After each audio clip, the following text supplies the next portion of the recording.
إن الحمد لله نحمده ونستعينه ونستغفره من يهده الله فلا مضل له ومن يضلل فلا هادي له وأشهد أن لا إله إلا الله وحده لا شريك له وأشهد أن سيدنا ونبينا وحبيبنا وشفيعنا وقرة أعيننا محمدا عبده ورسوله صلی اللہ تبارک و تعالی علیہ وعلی آلہ واصحابہ وازواجہ وذریتہ وبارک وسلم تسلیما کثیرا اما بعد فاعوذ باللہ من الشیطان الرجیم بسم اللہ الرحمن الرحیم قل هل يستوي الذین يعلمون والذین لا يعلمون انما يتذکر اولو الالباب سبحان ربک رب العزت عما یصفون وسلام علی المرسلین والحمد للہ رب العالمین اللہم صلی علی سیدنا محمد وعلی آل سیدنا محمد وبارک وسلم۔ میرے محترم بھائیو اور دوستو، اللہ تعالیٰ نے آپ سب کو ایک بہت بڑی نسبت عطا فرمائی ہے۔ نسبت بڑی کام کی چیز ہوتی ہے۔ اچھی چیز سے نسبت انسان کو اچھا نہ ہونے کے باوجود بھی اچھوں میں ڈال دیتی ہے، اور بری چیز سے نسبت انسان کو اچھا ہونے کے باوجود بھی بروں میں ڈال دیتی ہے۔ اچھی نسبت بڑی کام کی چیز ہے۔ اچھی نسبت بڑی کام کی چیز ہے۔ اچھی نسبت سے دنیا میں بھی فائدہ ہوتا ہے، آخرت میں بھی فائدہ ہوگا۔ اچھی نسبت سے دنیا میں بھی عزت ملتی ہے، آخرت میں بھی نجات ہوگی۔ سرکار دو عالم صلی اللہ علیہ وسلم کا ارشاد ہے، من تشبہ بقوم فہو منہم۔ اور ایک دفعہ ایک صحابی رسول صلی اللہ علیہ وسلم ہمارے نبی کی خدمت میں حاضر ہوئے کہ یا رسول اللہ، پریشان تھے۔ آپ نے فرمایا کیوں پریشان ہو؟ کبھی پریشان اس پہ ہوں کہ اب تو دنیا ہے، جب کبھی آپ کی یاد ستاتی ہے آپ کی زیارت کر لیتے ہیں، آپ سے ملاقات ہو جاتی ہے، دل ٹھنڈا ہو جاتا ہے۔ جب دنیا سے ہم چلے جائیں گے تو آپ تو پتہ نہیں کس جنت میں ہوں گے، ہماری تو وہاں رسائی نہیں ہوگی، ہم تو امتی ہیں، تو ہم تو بہت نیچے ہوں گے۔ پریشان اس پہ ہوں کہ جب جنت میں آپ سے ملاقات نہیں ہوگی تو جنت میں مزہ کیسے آئے گا؟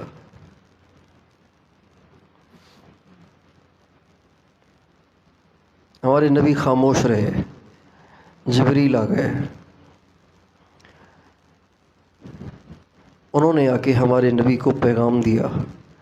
ہمارے نبی نے فرمایا المرء مع من احب، جو جس سے محبت رکھتا ہو قیامت کے دن اسی کے ساتھ ہوگا، جنت میں اس کے پڑوس میں ہوگا۔ تو اچھی نسبت بہت اچھی چیز ہے۔ اللہ تعالیٰ نے آپ سب کو ایک عظیم الشان نسبت عطا فرمائی ہے، وہ علم دین کی نسبت ہے۔ علم دین کی نسبت بہت بڑی چیز ہے۔ علم کے ساتھ وابستگی بہت اچھی چیز ہے اور بہت بڑی قیمتی چیز ہے،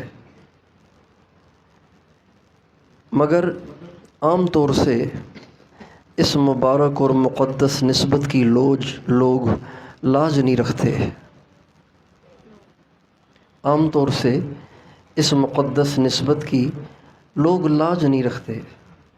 نسبت ہوتی ہے لیکن اس کے تقاضوں پہ عمل نہیں کرتے، نسبت ہوتی ہے لیکن اس کی قدر ہی نہیں کرتے، نسبت ہوتی ہے لیکن اس کے آداب کا خیال ہی نہیں کرتے۔ جسے علم دین کی نسبت حاصل ہو، جسے علم دین کی نسبت حاصل ہو، اس کے لیے بنیادی چیز سب سے ضروری اور اہم چیز یہ ہے کہ اس کی زندگی گناہوں سے پاک ہو۔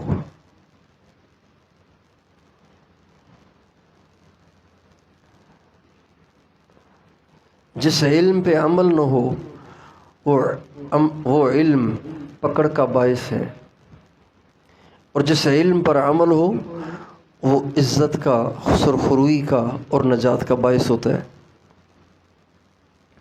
ہمارے نبی کا ارشاد ہے، کل قیامت کے دن حساب شروع ہونے سے پہلے 3 قسم کے لوگوں کو لایا جائے گا، اور بغیر حساب لیے ہی ان کو دوزخ میں ڈال دیا جائے گا۔ ان کے اعمال نامے نہیں کھلیں گے۔ اور آپ علیہ السلام نے جو الفاظ فرمائے ہیں وہ بڑے خوفناک ہیں۔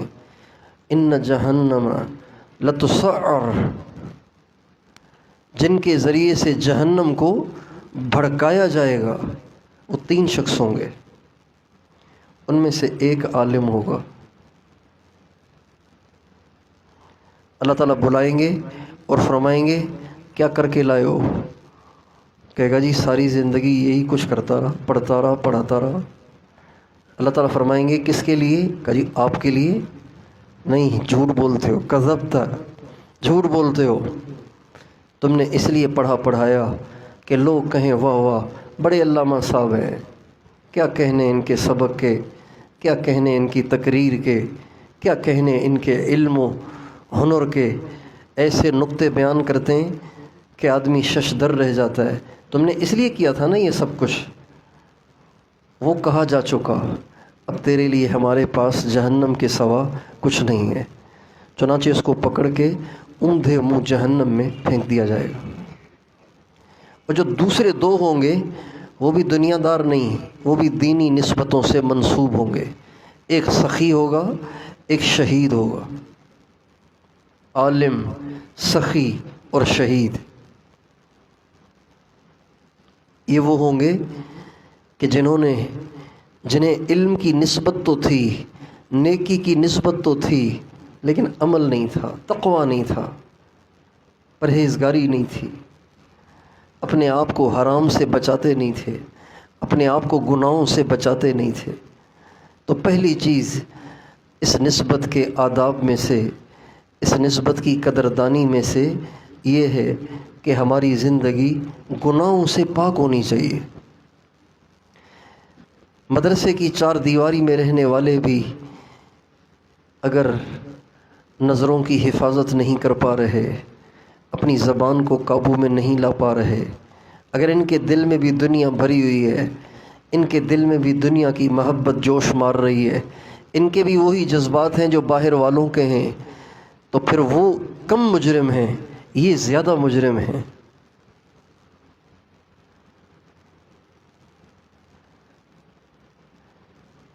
یونیورسٹی میں بد نظری کرنے والا کم مجرم ہے، مدرسے میں رہ کر بد نظری کرنے والا بڑا مجرم ہے، بازاروں میں رہ کر غیبتیں کرنے والا چھوٹا مجرم ہے، مدرسے میں رہ کر غیبت کا عادی، غیبت کرنے والا یہ اس سے بڑا مجرم ہے۔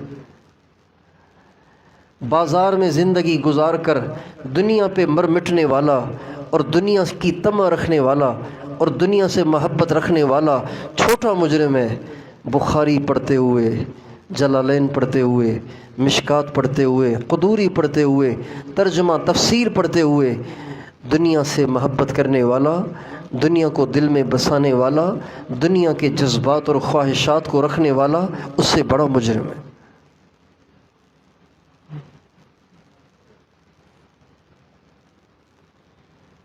اس لیے اس نسبت کی لاج رکھنا، اور وہ یہ ہے کہ اپنے آپ کو گناہوں سے پاک رکھیں، کوئی گناہ سرزد نہ ہونے دیں،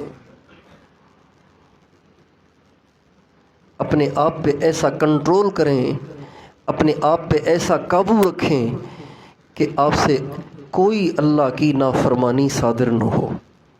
اللہ کی نافرمانی اللہ سے دور کر دیتی ہے۔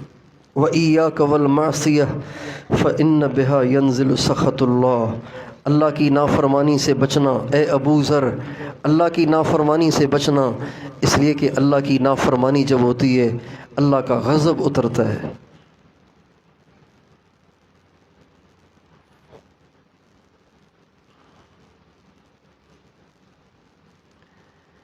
اس لیے مدارس میں پڑھنے والے بچوں میں تقویٰ کا ہونا زیادہ ضروری ہے۔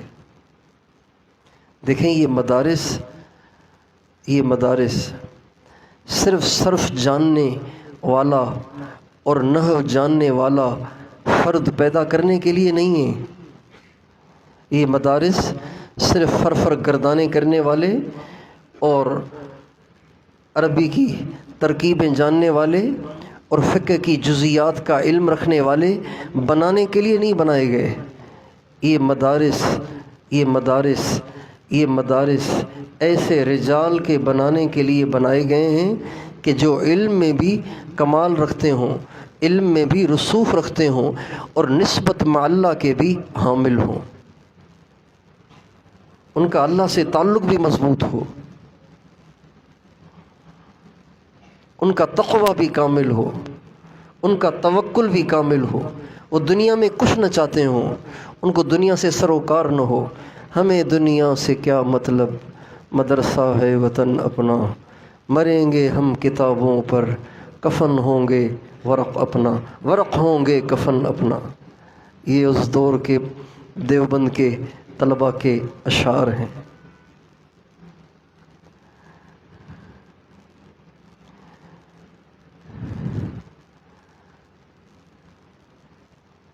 کالجز میں، یونیورسٹیز میں پڑھنے والے نوجوان بھی دل میں دنیا لیے پھریں اور مدرسوں میں پڑھنے والے بھی دل میں دنیا لیے پھریں، تو اللہ تو دل کو دیکھتا ہے نا۔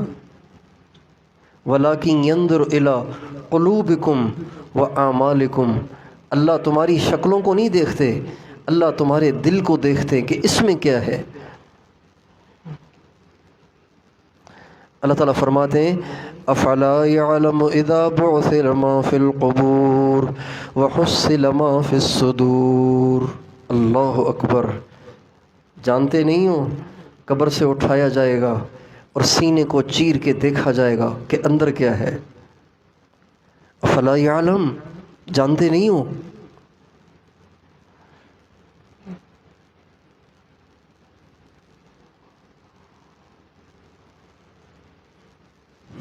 اس لیے تقویٰ ضروری ہے، گناہوں سے پاک رہنا ضروری ہے، دل کا دنیا سے پاک ہونا، نگاہ کا بے حیائی سے پاک ہونا، زبان کا گناہ سے پاک ہونا، کانوں کا پاک ہونا، شرمگاہ کا پاک ہونا، سارے وجود کا اللہ کی نافرمانی سے پاک ہونا، یہ ضروری ہے، علم کے لیے ضروری ہے۔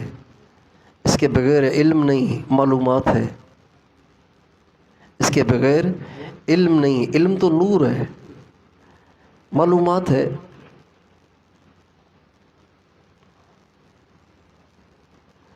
انسان اگر کسی چیز کا عزم کر لے تو اس کو کرنا اللہ پاک اس کے لیے آسان کر دیتے ہیں۔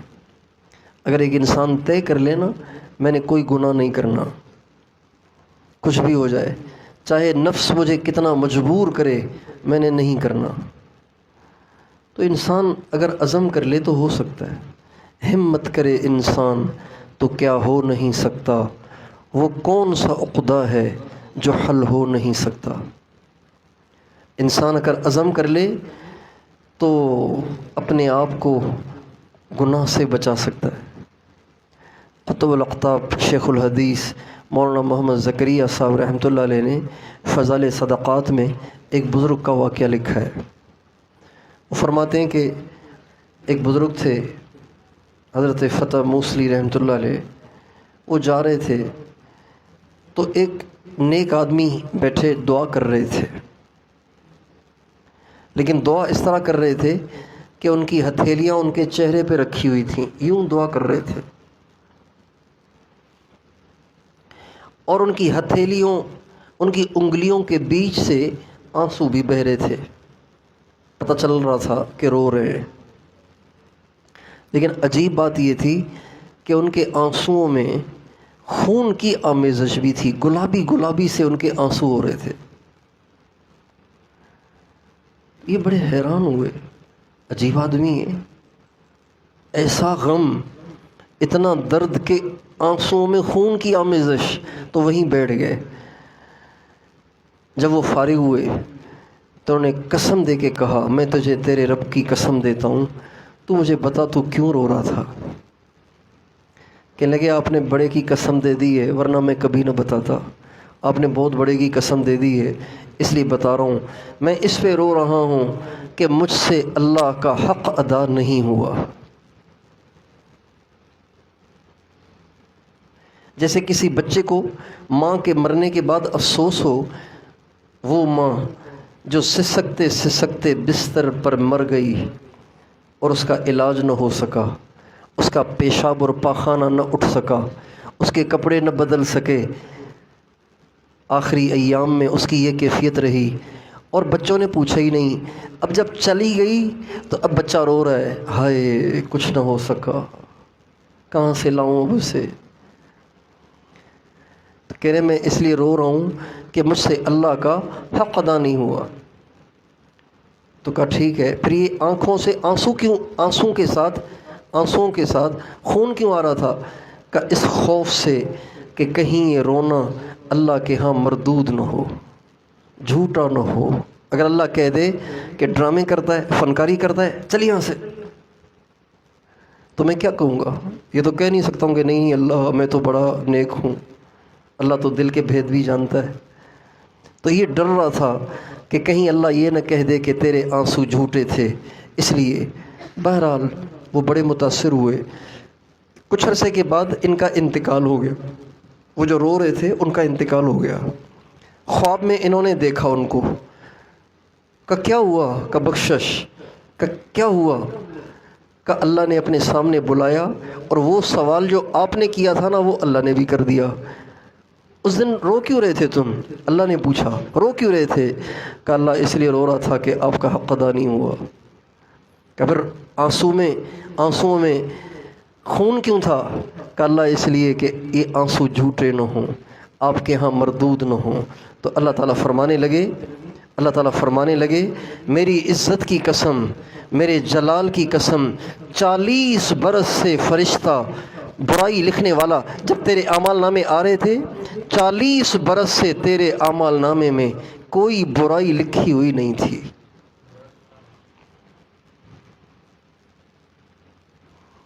میری عزت اور میرے جلال کی قسم، تو پھر بھی رو رہا تھا جبکہ تیرا اعمال نامہ 40 برس سے گناہوں سے پاک اور صاف آ رہا تھا۔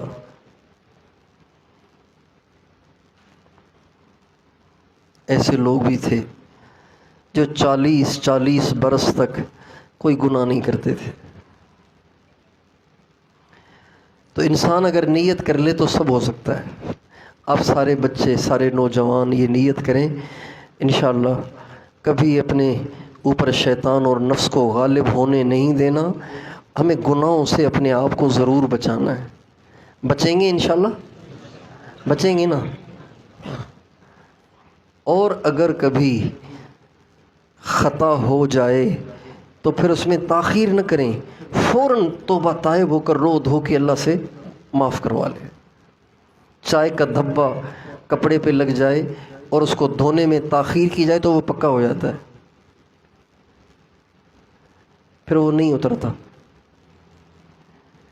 توبہ میں تاخیر نہیں کرنی چاہیے۔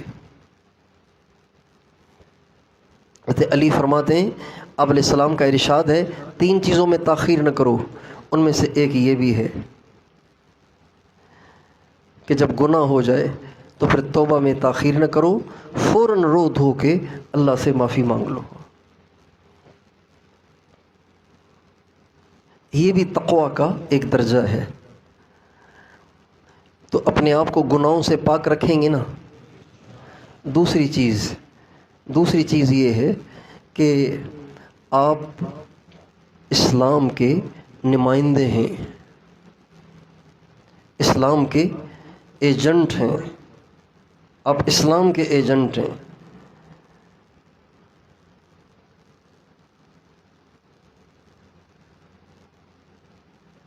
لہٰذا آپ غلط کریں گے تو آپ پہ آنچ کم آئے گی، اسلام پہ زیادہ آئے گی۔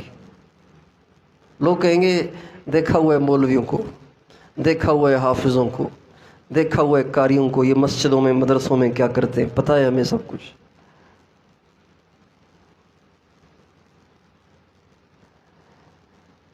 اور اگر آپ اچھے ہو جائیں گے تو آپ کے ذریعے اسلام کی نیک نامی ہوگی، آپ کے ذریعے اسلام کی نیک نامی ہوگی، اسلام کی طرف لوگوں کو رغبت ہوگی۔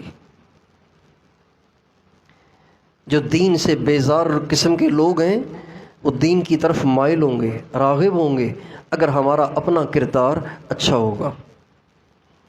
تو دوسری درخواست یہ ہے کہ ہم ہر چیز میں سنت کی پیروی کی کوشش کریں، اتباع سنت کی کوشش کریں، سر سے لے کے پاؤں تک 24 گھنٹے کی زندگی حضرت محمد صلی اللہ علیہ وسلم کے طریقے پر گزارنے کی کوشش کریں۔ ہماری زندگی کا کوئی کام سنت سے ہٹ کے نہ ہو، اللہ کی نافرمانی کے ساتھ نہ ہو۔ ہر کام میں، ہر بات میں ہمیں اس بات کا لحاظ کرنا ہے کہ میرے نبی کا کیا طریقہ ہے۔ سب سے زیادہ سنت کو اپنانے کے مستحق آپ ہیں۔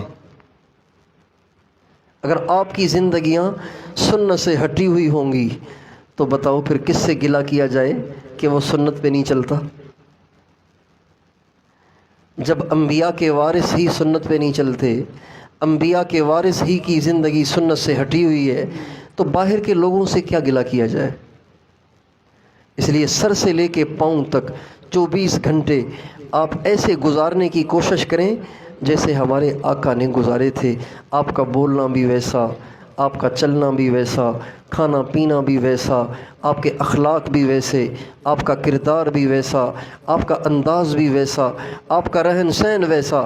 اپنی پوری زندگی کو سنت سے مزین کر لیں۔ بڑی حیرت ہوتی ہے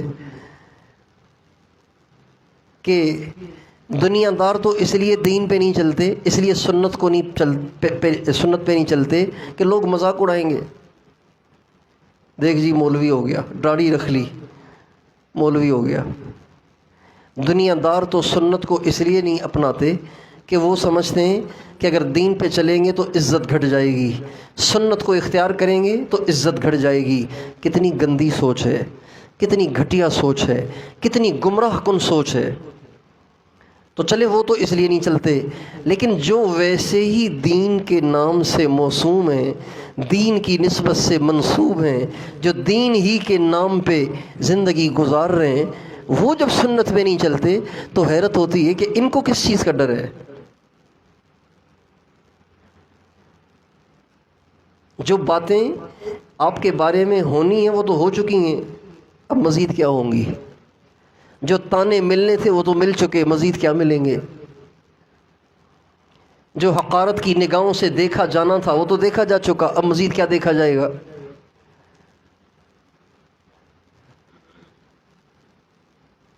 تو ہمارا سنت سے ہٹ کے اپنے اوقات کو گزارنا یہ قابل تعجب ہے، یہ حیران کن ہے، اور کتنی کم قسمتی اور محرومی کی بات ہے کہ ہم دین سے منسوب ہو کر بھی ہم سنت سے محروم ہوں اور سنت کی زندگی نہ گزار رہے ہوں۔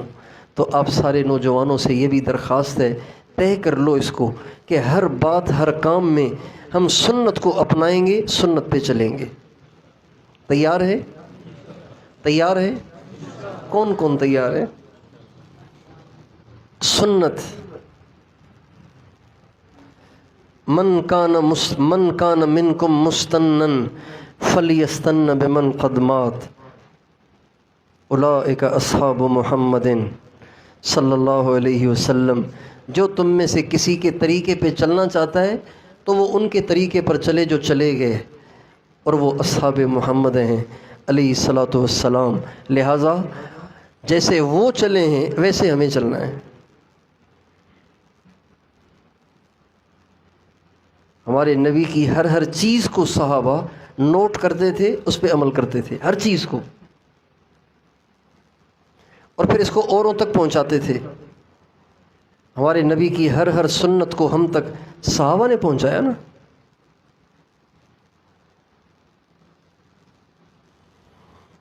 تو اپنی زندگی سنت سے مزین کریں۔ اور تیسری اور آخری چیز وہ یہ ہے کہ اپنے اندر احساس ذمہ داری پیدا کریں۔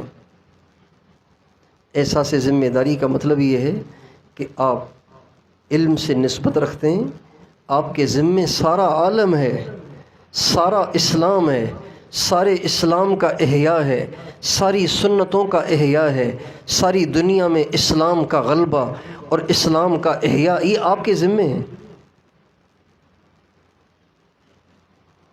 امت جس جہاں پھنسی ہوئی ہے وہاں سے امت کو نکال کے امت کو صراط مستقیم پہ ڈالنا، یہ آپ کی ذمہ داری ہے۔ آپ سے اس کے بارے میں کل قیامت کے دن پوچھا جائے گا۔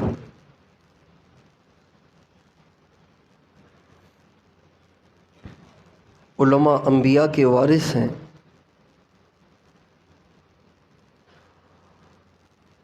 یہ احساس اپنے اندر پیدا کریں۔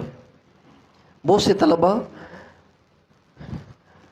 ان کو اتنی بھی فکر نہیں ہوتی کہ میرے گھر کے لوگ نماز نہیں پڑھ رہے، میرا بھائی نماز نہیں پڑھتا، میری چھوٹی بہن نماز نہیں پڑھتی، میرے والد صاحب نماز نہیں پڑھتے، میری امی نماز نہیں پڑھتی۔ ان کو اس کی ٹینشن نہیں ہے، اس لیے کہ ان کو اس بات کا یقین نہیں ہے کہ بے نمازی کا حشر قیامت کے دن فرعون کے ساتھ ہوگا۔ کیا آپ اس بات کو گوارا کر لیں گے کہ آپ کے والد صاحب یا آپ کے بھائی یا آپ کی والدہ یا جو بھی آپ کا پیارا نماز نہیں پڑھ رہا، قیامت کے دن اس کو فرعون کے ساتھ کھڑا کیا جائے؟ آپ اس کو گوارا کر لیں گے؟ احساس پیدا کریں اپنے اندر، اپنے گھر کا بھی، اپنے محلے کا بھی، اپنے تعلق والوں کا بھی، اور ساری امت مسلمہ کا۔ ہمارے نبی کا ارشاد ہے، الراحمون یرحمہم الرحمن، رحم کرنے والوں پہ رحمان بھی رحم کرتا ہے۔ ارحموا من فی الارض یرحمکم من فی السماء، تم ان سب پہ رحم کرو جو زمین میں رہتے ہیں تو پھر وہ تم پہ رحم کرے گا جو آسمان میں ہے۔ من کلمہ عام ہے، سب پر رحم کرو، صرف اپنے گھر پر نہیں، اپنے محلے پر نہیں، سب پہ رحم کرو، سارے عالم کے سارے انسانوں پہ رحم کرو کہ یہ کیسے دوزخ سے بچ جائیں۔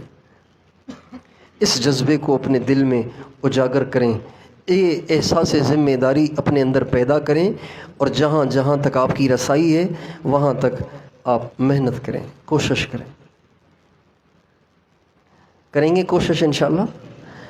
اور آخری مختصر سی بات یہ کہ تہجد کا ضرور اہتمام کیا کریں، تہجد کا ضرور اہتمام کریں۔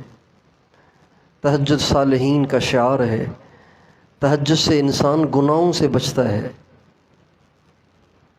اور تہجد کے وقت دعائیں قبول ہوتی ہیں، اور تہجد پڑھنے والے کو اللہ کا قرب حاصل ہوتا ہے، اللہ کی معرفت حاصل ہوتی ہے۔ اور تہجد کے وقت میں تہجد پڑھنا، دعا کرنا،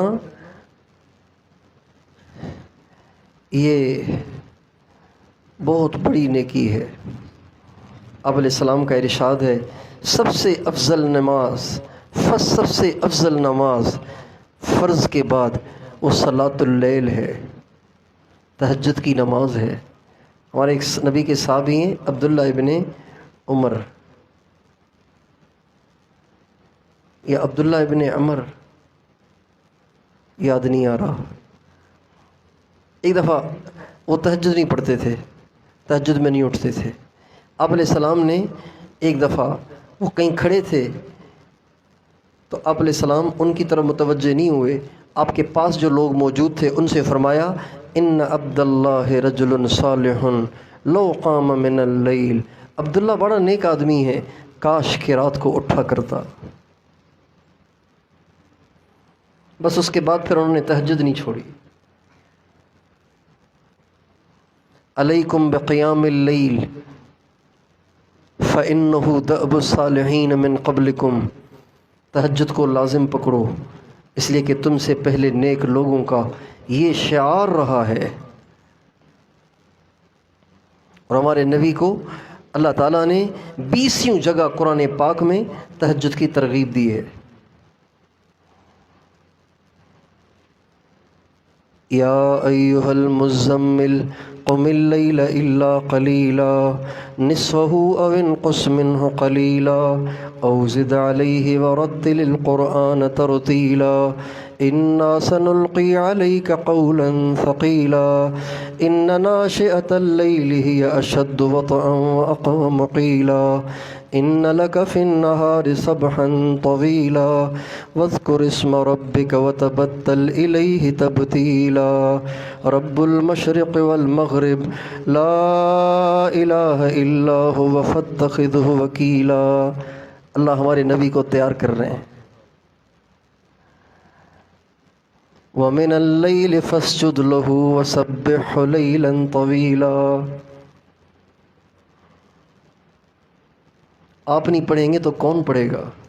کون ہے دنیا میں جس سے اس کی توقع کی جائے کہ وہ تراہم رکعا سجدا والذین یبیتون لربہم سجدا وقیاما کا مصداق بنے؟ کس سے توقع کی جا سکتی ہے؟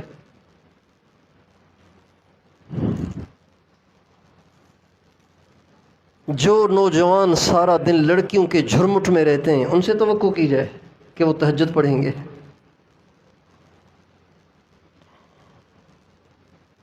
اگر آپ بھی نہیں پڑھتے تو کون پڑھے گا؟ والذین یبیتون لربہم سجدا وقیاما، وہ جن کی راتیں سجدے میں گزر جاتی ہیں، قیام میں گزر جاتی ہیں۔ آپ کا ساری رات سوتے رہنا اچھا نہیں، ضرور اٹھا کرو، 4 رکعت ہی پڑھ لیا کرو، انا تینا قل واللہ ہی پڑھ لیا کرو، لیکن ضرور اٹھا کرو۔ کیوں اٹھا کرو؟ اس لیے کہ ہمارے نبی کا ارشاد ہے جب رات کا آخری تہائی حصہ باقی رہ جاتا ہے، اللہ پہلے آسمان پہ تشریف لاتے ہیں اور پہلے آسمان پہ تشریف لا کے آواز لگاتے ہیں، هل من داع فاستجیب له، هل من سائل فاعطیہ، هل من مستغفر فاغفر له۔ کوئی ہے دعا کرنے والا تاکہ قبول کر لوں؟ ہے کوئی سوال کرنے والا تاکہ عطا کروں؟ کوئی ہے گناہوں کی بخشش چاہنے والا اس کے گناہوں کو معاف کروں؟ اللہ بے نیاز بادشاہ پہلے آسمان پہ آ کے آوازیں لگا رہا ہے اور بندے پڑے سو رہے ہیں۔ عجیب نہیں لگ رہا؟ یہ عجیب لگے گا نا؟ عجیب نہیں لگے گا؟ یہ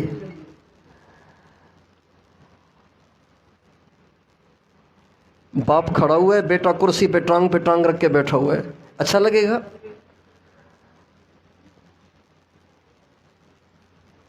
اللہ پہلے آسمان پہ آ کے آوازیں لگا رہے ہیں جبکہ وہ بے نیاز بادشاہ ہیں اور فقیر پڑے سو رہے ہیں۔ کتنے ناسمجھ اور نادان ہیں کہ لینے کے وقت میں پڑے سو رہے ہیں۔ اس لیے تہجد ضرور پڑھو، پابندی سے پڑھو۔ کوئی ولی آج تک تہجد پڑھے بغیر ولی نہیں بنا۔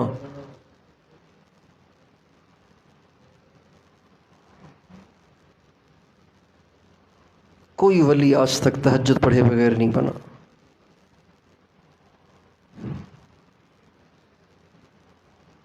ہمارے حضرت ایک مجلس میں اپنا نام نہیں لیا، اپنی طرف اشارہ کرتے ہوئے فرمایا، اس مجمع میں ایک بوڑھا ہے 50 سال سے اس کی تہجد قضا نہیں ہوئی۔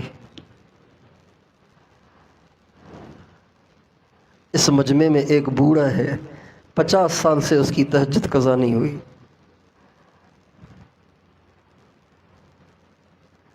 تو پڑھیں گے نا انشاءاللہ۔ اللہ تعالیٰ مجھے اور آپ کو توفیق عطا فرمائے۔